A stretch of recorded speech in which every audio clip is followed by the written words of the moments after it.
So welcome back everybody. Before we jump into the game, I wanted to do some mod working. I've been working on it for a while, but I figured I'd start streaming. Plus was So we're here in to make Photoshop. that something a little bit stronger to end on.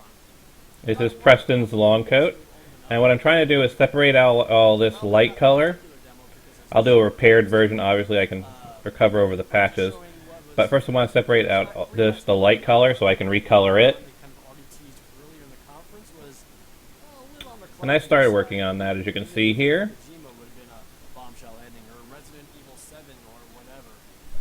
But they still just showed a lot of games, a lot of really cool games, and I was enthralled the entire time. Again, even when it slowed down a little bit, it was so brief, and they got right back to cool games that you barely even noticed. So, Sony crushed it. They did an excellent job again this year. It was awesome to see. As you can see, it's a bit of a And slow another great process when you're trying to I'm extract actually out excited for particular PlayStation elements. VR. Well done, Sony.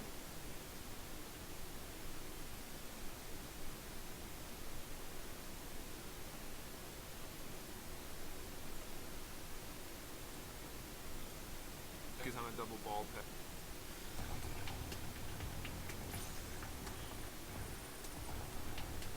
Hey, what's up guys? This is Anthony from Anthony's Customs, and for this review we are looking at the Ultra Act Glenfire figure from Tamashii Nations. So it's going to be very similar to your standard SH figure arts, but this figure is particularly awesome. Not only is the base part of the Gotta figure make really sure. cool, the accessories are unbelievably fantastic. I haven't seen accessories that I enjoyed as much as these. Even though they're fairly basic, they're still really cool. So instead of me talking about the figure while it's on the stand any longer, let's just get him off the stand and take a closer look. This guy stands roughly just under 6.5 inches to the top of his translucent orange head, which makes him just about 16.5 centimeters, right around there. And before we get into the accessories, I want to just talk about the figure. It has shading throughout. There's little bits of kind of airbrushed shading all around, so that makes it look pretty nice. It's got this kind of a flat red with an almost flat but more of like a satiny matte finish for the silver. You have translucent part on the chest here, which has orange shading, and the thing in the middle there, which looks really cool. Alright. And then the head has some painted silver on there, but it is completely Oh. translucent, which Why am I being so really exacting? nicely done. This is all Translucent steel, plastic which is all stuff that's going to remain the same. It's really vibrant, but also very translucent. So that's a really nice feature. Don't Now need to let's worry take about a look accidentally at some of erasing the that. accessories. The first one I want to show you is for the head. So actually, I guess I should zoom back in so you can see that. So we have this standard headpiece, which is kind of angular, helmet-looking-ish, kind of not fire. But his name is Glenfire, and he does have a lot of fire going on, so let's give him a little bit of fire on his head. This piece just replaces that top piece, and it makes his entire head look like it's flaming, which is just really good. They nailed the sculpt of the fire itself, and again, the translucent plastic is just superb. So that's a really nice piece, but I think I'm going to leave it off on this just because the head, I don't want to draw all the focus away from the other cool stuff. So the head's really nice. Of course, we have some interchangeable hands. We have the two fist hands that are on the figure. That's pretty standard. Most figures have those in the package. Then we have some style pose hands, a couple of different kinds. I don't technically need to remove this since it's just the white space, but figure why the hell not? And the Don't have to be super exacting, but why the hell we not? have a thumbs up, and we have a gripping hand. And the gripping hand is really good because you can use it for the staff accessory, which is particularly nice. It's all translucent plastic with that nice orange and yellow shading.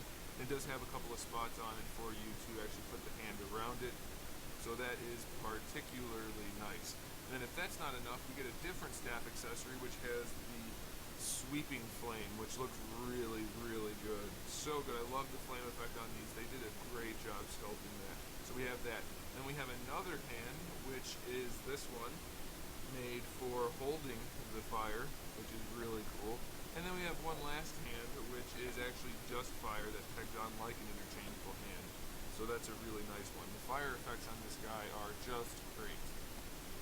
As far as the figure itself, it's fairly basic. The head is on a ball hinge, and the neck is on a double ball peg. You can move it around pretty well, aside from the fact that this collar will get in the way a little bit, but, I mean, other than that, you can move it around just fine, and there's no way around that, so it's not really something to complain about. For the shoulders, we just have a ball peg that connects into the torso with that kind of cap that just fills the gaps. We have our ball That should be fine. I don't need to modify that. with our bicep swivel. Pretty much your standard shoulder, really nothing special, nothing new there. Double hinged elbow, a little bit better than 90 degrees, not the best range, but it's definitely good enough. Then we have the ball hinges for the wrists, which do give you some versatility, but as you probably know on a wrist like this, they don't really give you that much. It's really just enough to give angles to the fists or hands, however you want to use them. Nothing really dynamic. We have I think it's a single ball peg for the upper torso, but you get pretty good range out of it. Gives him nice enough range. You can rotate it all the way around and lean him forward and back and side to side. Then you also get the, I assume it's a ball peg for the lower torso, but it doesn't really have that much play in any one direction other than just rotating it. But even then, it's kind of stuck. So I'm not sure if it's just stuck or what, but it doesn't really give me much. So that's what I have to tell you guys. For the hips, we have our pull-down ball pegs or hinged ball pegs. So they look really good when Got they're all the way up. tiny bit bigger. Bring them down and rotate them all the way forward if you want to. They go back, of course. Then you have the ball peg to move the entire leg around on, and you have a thigh swivel. Unfortunately, when you use that, sometimes it pops off. So you're going to want to be really careful with that. If that happens enough, it could become even more loose. The knees look really good when the legs are straight. How do they look when they're bent? Not bad other than the gaps. I like the knees other than being able to see into the thigh and the shin. They're pretty good though, otherwise. You have nice range and they don't look bad as far as the kneecap itself goes. For the ankles, we have a ball hinge, as you would expect. They have almost no range going forward though, so that's a bit of a problem.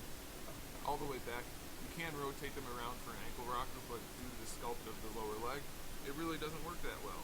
And you have a toe hinge, which is pretty decent. So it's not a perfect figure by any means, but it's pretty darn cool. And once you get imposed with those fire accessories, it's definitely going to make him even another step cooler. So I do recommend him. It's a pretty darn cool figure, and I think you should probably buy one. I think that would be a good idea. So there you go, guys. Thanks for watching. Make sure you subscribe to the channel if you haven't already. I upload a new video every day, sometimes more than one. We do figure reviews, custom figures, video game stuff, whether it's playing or reviewing. I still could do more reviews, though. Movie and TV talk, discussions and reviews, just all kinds of stuff. So make sure you subscribe if you're new to the channel. And in the meantime, keep collecting. Alrighty. This is pretty long, isn't it?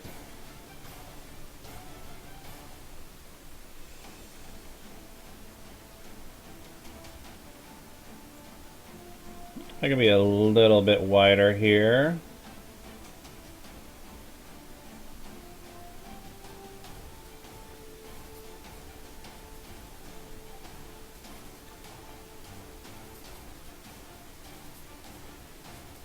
Perfect.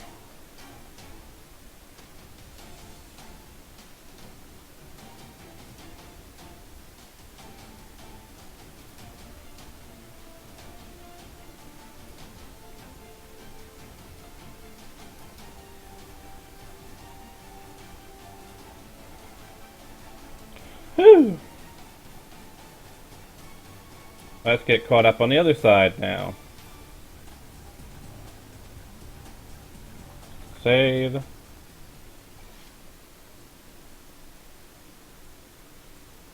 Place on an island on what appears to be a dried up riverbed, which makes me wonder where the river is. Is there a drop?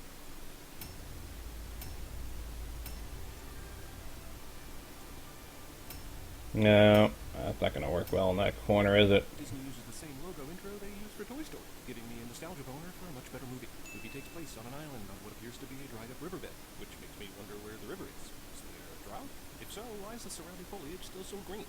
And why didn't Pixar just make this an island on an actual fucking river? The late 90s was a weird era when there were basically 2 different movies for every story. Dante's Peak, Volcano, Truman Show, and TV, without limits and Prefontaine. I mean, 2 fucking movies about Steve Prefontaine?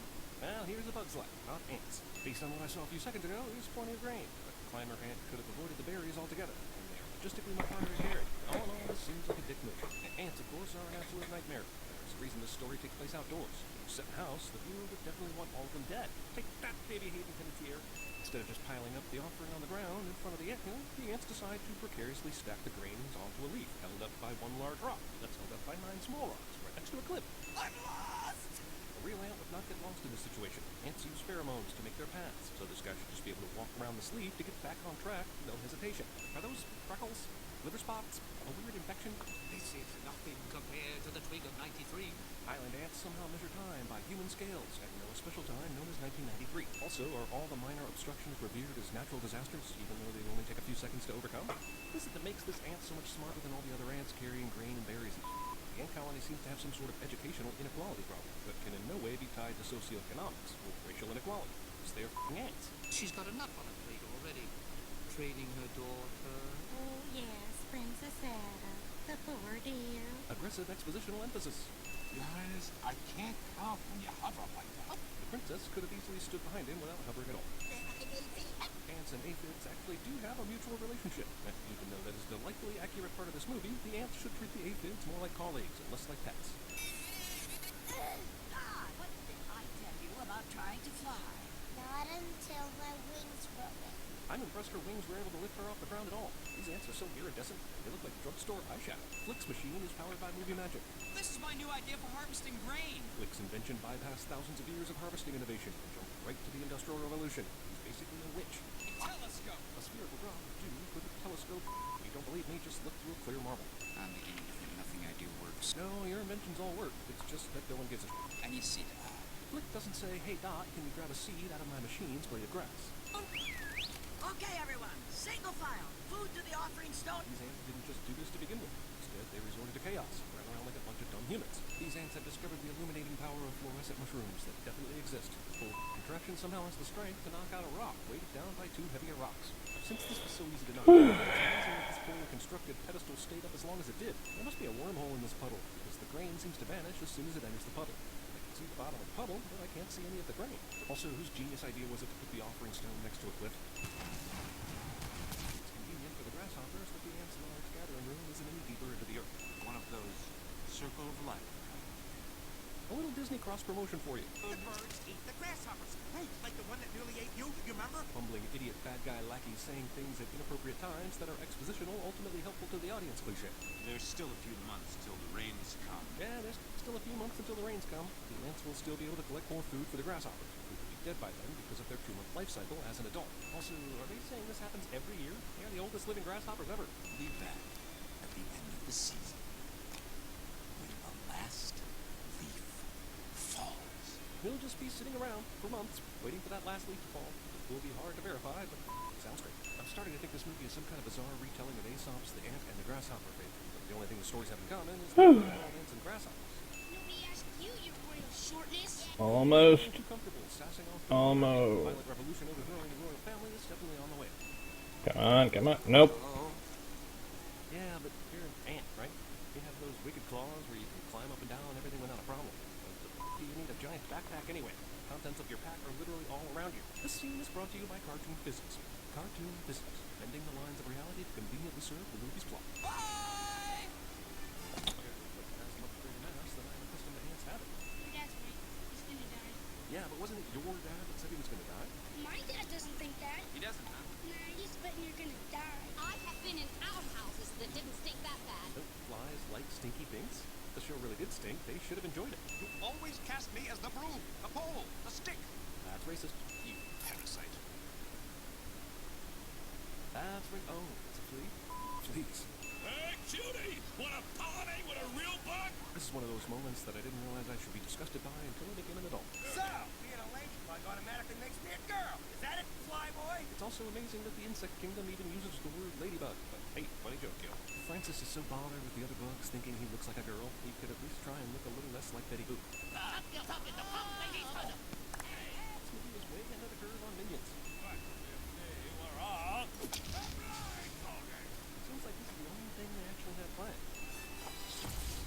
Maybe it survives this. I wonder what came first, the circus or the red and white umbrella and the animal cookie box.